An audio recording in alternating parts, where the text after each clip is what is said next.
Alguns espíritas afirmam que foi no segundo concílio de Constantinopla que se ratificou a reencarnação do Novo Testamento.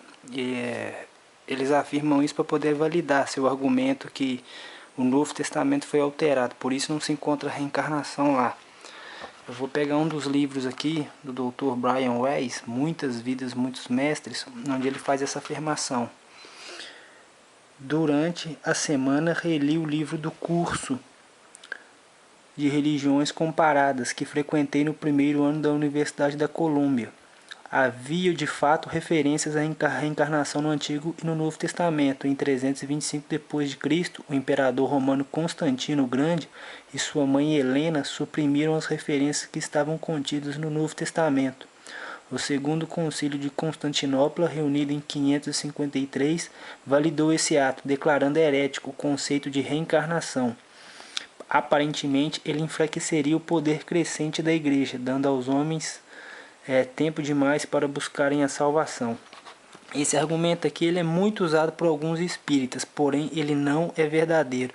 Eu já falei aqui em um dos meus vídeos sobre o concílio de Nicéia, que aconteceu em 325. Eu vou falar agora só sobre o de Constantinopla. Eu vou pegar aqui no meu caderno de estudos, os cânones que foram estabelecidos no segundo concílio de Constantinopla. Ele não tratava sobre reencarnação, e sim sobre a heresia monofista, que falava que Jesus tinha tido uma única natureza, a humana. Olha só um dos canones aqui. Se alguém não reconhece a única natureza ou substância do Pai, do Filho e do Espírito Santo em uma só divindade, adorada em três pessoas, seja anátema. Se alguém não confessa que há duas concepções do Verbo de Deus, uma antes do tempo e uma concepção da mesma pessoa que desceu do céu e foi feito carne, seja anátema. Se alguém disser que existiu um Deus Verbo e um outro Cristo que sofreu, seja anátema. Eu estou lendo aqui resumido porque os concílios são muito grandes, né, os canones. Tem outros canones lá que foram estabelecidos contra Orígenes, mas também não trata sobre a reencarnação.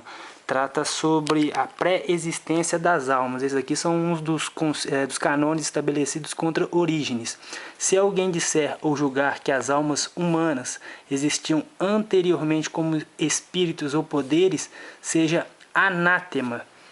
Se algum crer na fabulosa pré-existência das almas, na repudiável reabilitação das mesmas e que geralmente associada àquela, seja anátema. Tá vendo? Sobre Orígenes também não houve essa questão da reencarnação, e sim sobre a questão da pré-existência das almas. Eu vou pegar aqui uma citação do livro de Irineu contra Heresias, que foi escrito bem antes de qualquer um desses concílios, e vou mostrar para vocês que ele, como um cristão já naquela época, rejeitava a ideia da reencarnação. Mas eu preciso dizer aqui que na época não se chamava reencarnação, se chamava migração das almas. Nesse pedaço aqui do texto do livro 2, do livro 1 do Irineu, ele está falando sobre um homem chamado Simão Samaritano. E ele vai falar sobre uma mulher que era a companheira de Simão, chamada Helena, da cidade da Fenícia. Essa mulher, segundo Irineu conta, o Simão, o mago, declarava que ela era a reencarnação da Helena de Troia. Olha só. Durante séculos transmigrou como o vaso se derrama noutro, em corpos de mulheres. Entre outras, ela foi aquela Helena, por cuja causa aconteceu a guerra de Troia. Aí é o que eu te falo, naquela época eles não chamavam nem de reencarnação, chamavam de migração das almas. No livro 3º, Irineu comenta mais profundamente sobre isso.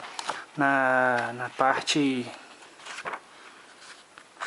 Deixa eu ver. Aqui, a transmigração das almas. É no livro 2º. Olha lá. Refutamos a transmigração das almas de corpo em corpo, pelo fato delas não se lembrarem de nada do passado. Com efeito, se foram enviadas a este mundo para praticar todas as ações, deveriam lembrar-se daquelas. Não podendo responder a este argumento, Platão, este antigo ateniense que foi o primeiro a adotar esta doutrina, introduziu a bebida do esquecimento, pensando com isso escapar à dificuldade, sem fornecer prova alguma. Ele declarou peremptoriamente que o demônio que preside a entrada desta vida faz beber a taça do esquecimento às almas antes de ingressar no corpo. Isso aí está na obra de Platão, A República, o mito de Ir. E não se apercebeu de ter caído em dificuldade maior. Se beber a taça do esquecimento pode tirar lembrança de tudo o que foi feito, como é que tu, Platão, sabes isso? Visto que a tua alma está presentemente num corpo, e que antes de entrar nele, o demônio lhe fez beber a taça do esquecimento. Bom, Irineu aqui, como um cristão, ele também, antes desses concílios, não acreditava. E para os espíritas que duvidam da importância de Irineu, saiba que até Chico Xavier comenta sobre ele em um dos seus livros. Eu tenho aqui uma citação no meu caderno de estudo, que eu vou ler agora, do livro Ave Cristo, que foi uma obra psicografada por Chico Xavier, né, e que seria, né, contada por Emmanuel. Emmanuel teria vivido naquelas épocas ali e recebido em algum momento essa tradição sobre Irineu, demonstrando que ele foi um cristão genuíno. Veja só o que fala aqui do livro Ave Cristo, capítulo 3, Compromissos do Coração, do livro do Chico Xavier, para os espíritos que não acreditam na integridade de Irineu de Leão. Olha só o que o próprio Chico Xavier fala sobre Irineu. Leão, pela sua admirável posição geográfica, desde a ocupação do procônsul Munâncio Planco, tornara-se expressivo centro político. A cidade ainda guardava em 217 dolorosas e vivas reminiscências da matança de 202, determinada por Sétimo Severo. Milhares de seguidores do Cristo haviam sido flagelados e conduzidos à morte. Por vários dias perdurou a perseguição, com assassínios em massa, posses de martírio, espetáculos de fera, cruzes, machados, fogueiras, lapidações, chicotes e punhais, sem nos reportarmos as cenas de selvageria para com as mulheres e crianças indefesas. Foram postos em prática por tropas inconscientes. Durante a matança, Irineu, o grande bispo e orientador da coletividade evangélica da cidade, foi torturado com todos os requintes da violência perversa, até o último suspiro. Nascido na Ásia Menor, fora aprendiz de Policarpo, o abnegado e muito venerado sacerdote de Esmirna, que por sua vez havia recebido a fé por intermédio do apóstolo João, o Evangelista. Eu falei um pouco sobre isso aqui no meu vídeo Os Pais Apostólicos. Continuando. A Igreja de Leão sentia-se depositária das mais vivas tradições do Evangelho, possuía relíquias do filho de Zebedeu e de outros vultos do cristianismo nascente, enquanto Roma fora iniciada pelos lástimos de sangue nos tempos de Nero. A comunidade leonesa começara o serviço de evangelização com relativa calma. Agora preste atenção no que Chico Xavier escreveu.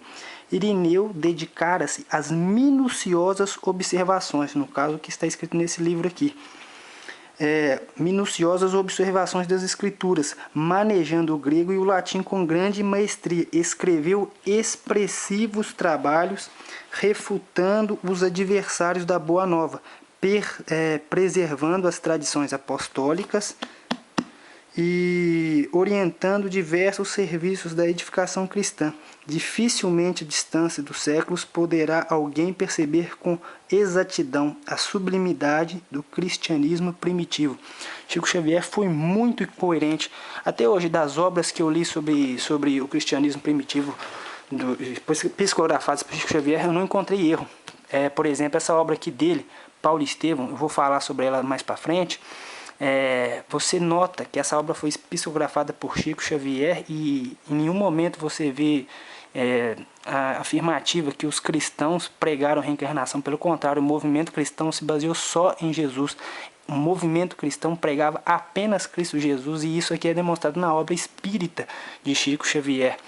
Eu digo isso aos espíritos para eles não cometerem o mesmo erro, para, por exemplo, não destruírem uma doutrina simplesmente para validar o seu argumento. Isso foi o que os gnósticos fizeram na época dele. Eu vou terminar com uma citação do terceiro livro, que demonstra um pouco isso. Uma coisa que era um erro naquela época e provavelmente alguns espíritas cometam o mesmo erro hoje, no nosso século. Olha só o que Irineu fala. Naquela época os gnósticos tentavam distorcer a figura de Jesus para poder validar os seus argumentos. E hoje alguns espíritas utilizam esse argumento do segundo concílio para poder validar a reencarnação, sendo que a reencarnação não foi uma pregação cristã. Olha só o que Irineu falou. No livro 3º, 2.1. Quando são vencidos pelos argumentos tirados das Escrituras, retorcem a acusação contra as próprias Escrituras, dizendo que o texto é corrompido. Bom, eu não preciso dizer mais nada por enquanto. Eu vou fazer uns vídeos mostrando que o Novo Testamento não só foi preservado, como o conteúdo dele chegou até nós com quase que uma perfeição. E vou citar fontes históricas, tá? Bom, por enquanto é só e é isso.